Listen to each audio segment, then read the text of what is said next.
the Great Duck Switcheroo. It was the annual family dinner, the one where Kelly's famous roasted duck always stole the show. This year, however, it was the rubber duck that took center stage.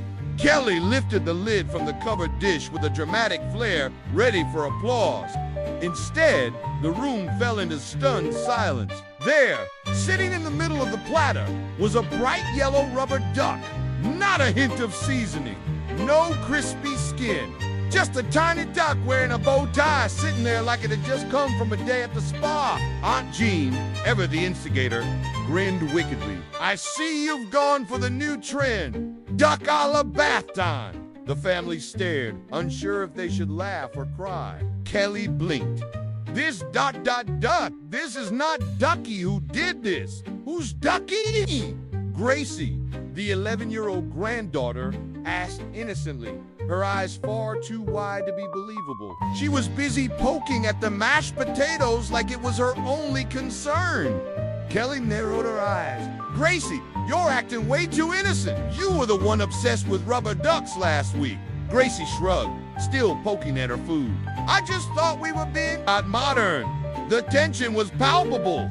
Kelly, undeterred, stood up. I'm going outside to find Ducky. Whoever did this, you better hope Ducky isn't in the bushes giving me The great duck hunt. The family erupted into action. Gracie held up a jar of peanut butter like a secret weapon. I'll lure him out with this. Duckies love peanut butter. Uncle Larry was on the case too, wearing a detective bob cap he found in the garage. Don't worry, I'll figure out who did it. This is basically a crime scene. Grandpa just stared at the rubber duck, shaking his head. We were really planning on eating that. I can't believe it's come to this. Grandma and Grandpa headed for the front yard, while Gracie ran to the back, peanut butter jar in hand. The rest of the family fanned out, turning over bushes, flipping lawn chairs, and shouting Ducky's name like they were on a reality TV show. After a few minutes, there came a sound quacking from the kiddie pool. Kelly's eyes widened. Oh my God!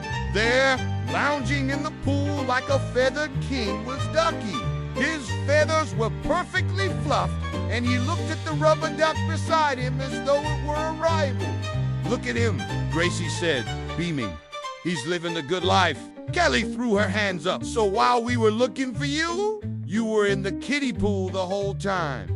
Ducky gave a nonchalant quack and kicked a little water with his webbed feet. His bow tie flapped in the breeze like a true gentleman. The aftermath back inside, the rubber duck had been placed proudly on the table again, this time wearing an even tinier bow tie thanks to Gracie, of course. Aunt Jean, still recording everything, smirked into her phone. You guys realize this is going on Instagram, right? The Great Duck Switcheroo is about to break the internet. Uncle Larry raised a glass to Ducky, the real MVP, and to whoever swapped him out for a rubber ducky should get a meal. Kelly sighed, but a smile tugged at her lips. All right, you win. But next year, no pranks and no more bow ties. Gracie grinned. Can't promise that. And so, the dinner went on. The rubber duck in its place, and Ducky back to his well-earned spot in the kiddie pool. As they ate dessert, no one could deny that the evening had turned into one of the best family dinners yet even. If no one actually ate duck,